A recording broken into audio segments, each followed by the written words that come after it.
सुंदरगढ़ एक बहुत ही सुंदर और खुशहाल गांव था। गांव की सुंदरता देखते आंखें नहीं थकती थी। गांव में सभी लोग एक दूसरे से मिलजुल कर रहा करते थे। इस गांव में भोला अपनी पत्नी और एक 9 वर्ष के बेटे के साथ रहा करता था।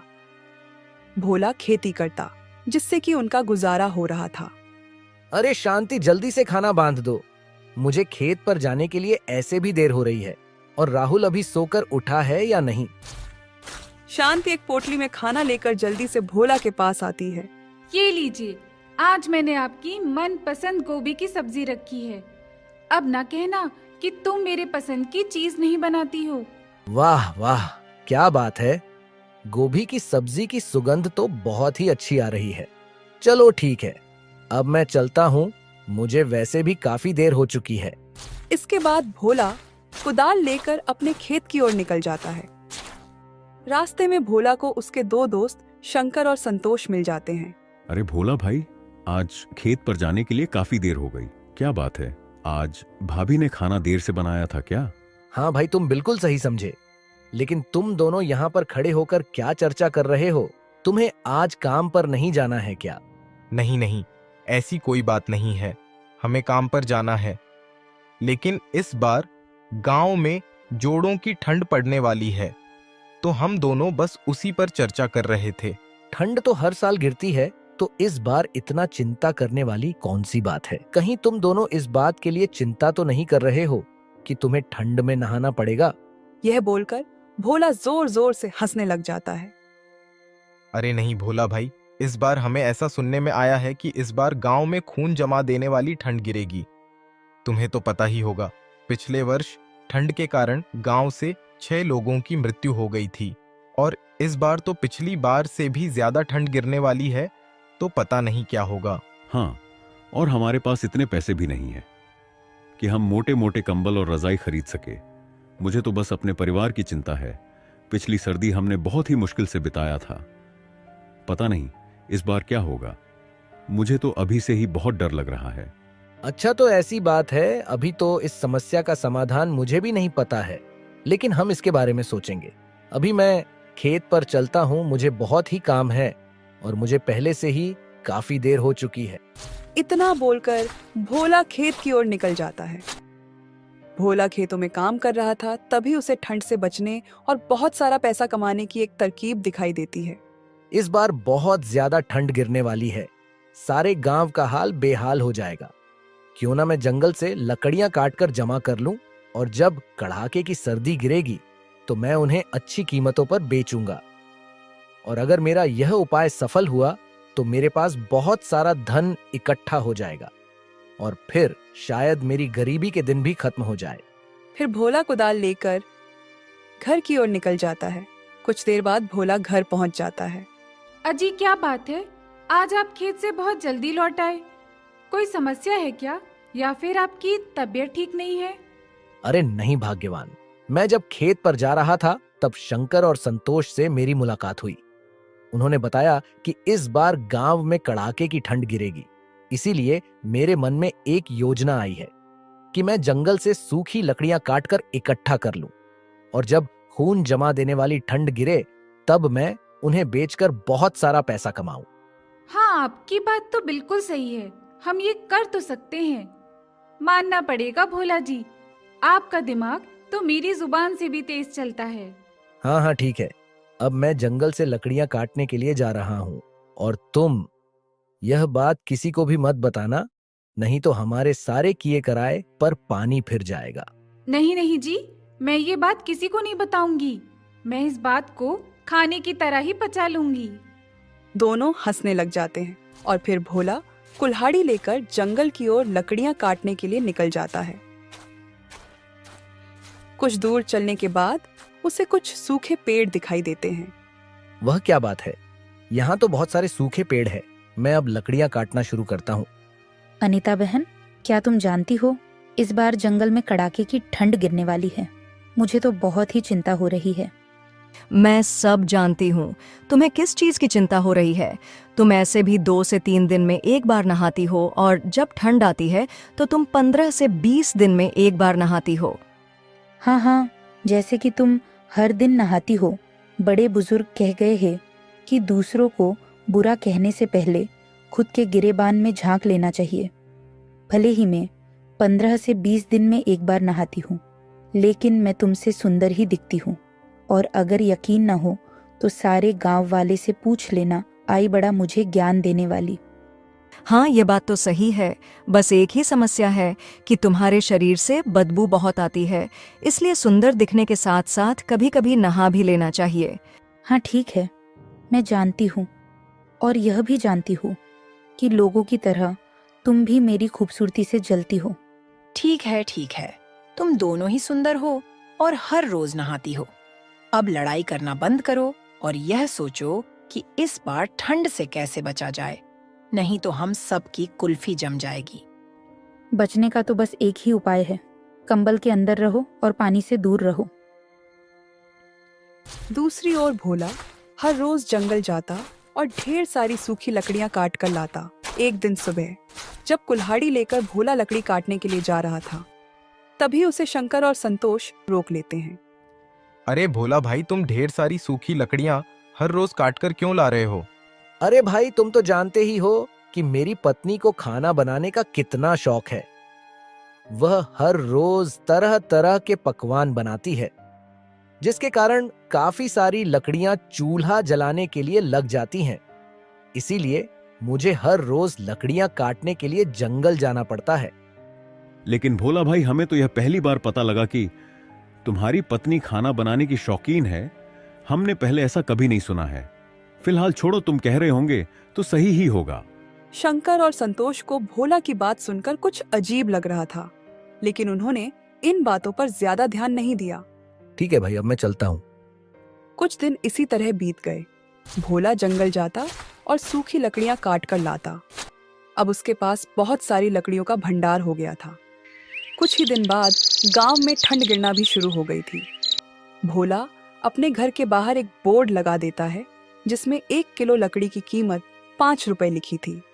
जब सभी गांव वाले वह बोर्ड देखते हैं तो उन्हें भोला की सारी चतुराई का पता चल जाता है कि वह क्यों हर रोज सूखी लकड़ियां काटने जंगल जाता था। भाई, क्या तुमने भोला के घर के बाहर वह बोर्ड देखा जिसमें 1 किलो लकड़ी की कीमत 5 रुपए लिखी थी? भोला ने बहुत ही चतुराई दिखाई है। वह जंगल से फ्री में लकड़ियां काटकर हमें 5 रुपए किलो बेच रहा है। हाँ भाई, तुमने बिल्कुल सही कहा। हर रोज जब भोला जंगल में सूखी लकड़ियां काटने जाता था, तब हम उससे पूछते थे कि तुम इतनी सारी लकड़ियों का क्या करोगे। तब वह हर रोज कुछ ना कुछ बहाने बना दिया करता था। हमें तो तभी उस पर शक हो गया था, लेकिन हमें यह नहीं पता था कि वह ऐसा काम कर सकता है। अरे तो अब इसमें सोचने वाली कौन सी बात है? भोला से 5 रुपए किलो लकड़ी खरीदने से बढ़िया है कि हम सभी कल जंगल जाएंगे और हम भी सूखी लकड़ियां काटकर लेकर आएंगे। यह बात जब भोला को पता चलती है तो वह चिंता में पड़ जाता है, क्योंकि अब उसका लकड़ी बेचने का व्यापार सफल नहीं हो पाएगा। अरे भाग्यवान, क्या तुमने सुना? गांव के लोग कल सूखी लकड़ियां काटने के लिए जंगल जा रहे हैं। अगर वह सूखी लकड़ियां काट लेंगे तो हमसे लकड़ियां कोई भी नहीं खरीदेगा और मेरी सारी मेहनत पर पानी फिर जाएगा। हाँ जी, आपने बिल्कुल सही कहा। काश कोई ऐसा चमत्कार हो जाए कि कल गांव वाले लकड़ियां काटने जा ही ना पाए। हाँ, अब हम सिर्फ ऊपर वाले के भरोसे ही रह सकते हैं। कुछ ही देर बाद रात हो जाती है।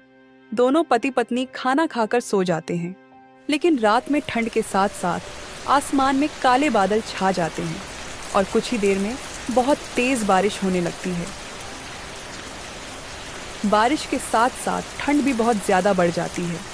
बारिश गिरने के कारण सारे पेड़ पौधे गीले हो जाते हैं, जिससे कि अब जंगल में एक भी सूखी लकड़ियां नहीं बचती है। सुबह होने तक बारिश रुक जाती है। जब भोला और शांति बारिश देखते हैं तो वह बहुत ही खुश हो जाते हैं। अजी देखिए, लगता है ऊपर वाले ने हमारी सुन ली और रात को बारिश करवा दी। अब सारे पेड़ पौधे गीले हो गए होंगे और अब तो सूखी लकड़ियां भी जलने लायक नहीं रही होंगी। हाँ, तुमने बिल्कुल सही कहा। गांव वालों ने अपने आप को बहुत ही बुद्धिमान समझा था, लेकिन उनकी सारी बुद्धिमानी धूल में मिलकर रह गई। और अब मैं लकड़ियां 5 रुपए किलो बेचने की बजाय 10 रुपए किलो बेचूंगा। नहीं नहीं, आप 5 रुपए किलो ही लकड़ियां बेचो। अगर हम 10 रुपए किलो लकड़ियां बेचेंगे तो ये सीधे सीधे लोगों को लूटना हो जाएगा। ऊपर वाले ने आपकी मेहनत को बचाने के लिए बारिश करवा दी, और अब आप इसका गलत फायदा ना उठाएं। मेरी आपसे विनती है कि आप लकड़ियों का दाम 5 रुपए किलो ही रखें। मैं लकड़ियों का दाम 5 रुपए किलो ही रखता, लेकिन गांव वालों ने अपनी चतुराई दिखाकर अच्छा नहीं किया, और रात को जो बारिश हुई है वह ऊपर वाले का संदेश था कि गांव वाले को सबक सिखाया जाए। इसीलिए मुझे तुम्हारे राय की कोई जरूरत नहीं है, मैं लकड़ियां 10 रुपए किलो ही बेचूंगा। अपने पति की यह बात सुनकर शांति को बहुत ही दुख होता है और भोला अपने घर के बाहर लगे बोर्ड को बदल देता है और उसमें 10 रुपए किलो लकड़ियों का दाम लिख देता है। यह देख गांव वालों को बहुत ही गुस्सा आता है, लेकिन वह कुछ नहीं कर सकते थे। देख रही हो सुमन बहन, गांव में कितनी ज्यादा ठंड पड़ रही है। हमारे पास तो थोड़ी सी ही लकड़ियां हैं। हम इसे ही जलाकर इस ठंड से राहत पाने की कोशिश कर रहे हैं। हाँ, तुमने बिल्कुल सही कहा आरती बहन। हमारे पास तो थोड़ी भी लकड़ियां नहीं है, इसलिए हम तुम्हारे घर आग की गर्मी लेने आए हैं। क्या तुम्हें पता है, आरती बहन जब ठंड की शुरुआत हुई थी तब भोला ने लकड़ियों का दाम 5 रुपये किलो रखा था, लेकिन जब ठंडियां बढ़ चुकी है तो उसने लकड़ियों का दाम 10 रुपया किलो कर दिया है।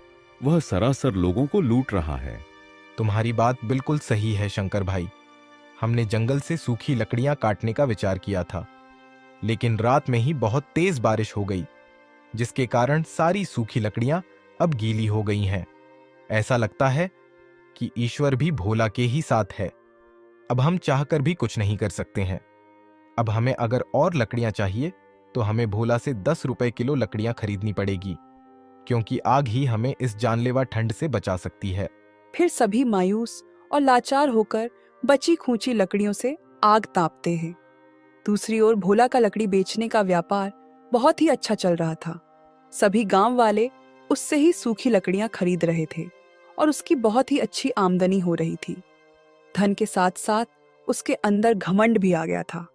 एक दिन उसके पास एक बुजुर्ग महिला आती है जो कि ठंड से बहुत ही कांप रही थी। बेटा, मुझे बहुत तेज ठंड लग रही है।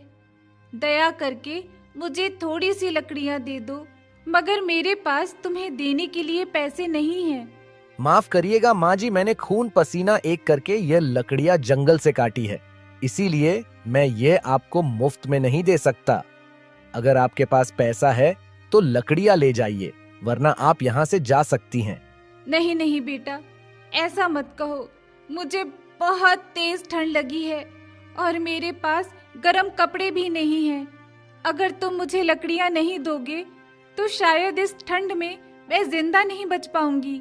दया करके मुझे थोड़ी सी लकड़ियां दे दो। ऊपर वाला तुम्हें हमेशा खुश रखेगा। अरे माँ जी, ऊपर वाले ने मुझे ऐसे ही बहुत खुश रखा है। मुझे आपकी मुफ्त की दुआओं की कोई जरूरत नहीं है। मैं आपको मुफ्त में लकड़ियां नहीं दूंगा। आप मेरा समय व्यर्थ ना गवाएं। आप यहाँ से जा सकती हैं। बूढ़ी औरत बहुत ही निराश मन से वहां से चले जाती है। भोला के पास पैसे के साथ साथ अहंकार भी आ गया था और उसे शायद यह पता नहीं था कि अहंकार ही इंसान के अंत का कारण होता है। अगले दिन भोला को किसी काम से दूसरे गांव जाना था। अगली सुबह भोला शांति से कहता है, मेरी बातों को ध्यान से सुनो। मैं किसी जरूरी काम से दूसरे गांव जा रहा हूँ। लकड़ी बेचने का काम तुम आज के लिए संभाल लेना, और याद रहे किसी को भी मुफ्त में एक भी लकड़ी का टुकड़ा मत देना। आप लोगों पर इतना अत्याचार कर रहे हैं, मुझे ये बिल्कुल भी सही नहीं लग रहा है। अभी भी मौका है, हमें पैसे कमाने के साथ साथ दुआएं भी कमानी चाहिए। आप मेरी बात को मान लीजिए और लकड़ियों की कीमत कम कर दीजिए, ताकि सभी इस जानलेवा ठंड से बच सके और हमारा भी थोड़ा मुनाफा हो जाए। अब मेरे दिन इतने भी कमजोर नहीं हैं कि मैं तुम्हारी बातें सुनूं। मैं जितना बोलता हूँ बस तुम उतना ही करो। तुम्हें अपना दिमाग चलाने की कोई जरूरत नहीं है, नहीं तो अच्छा नहीं होगा।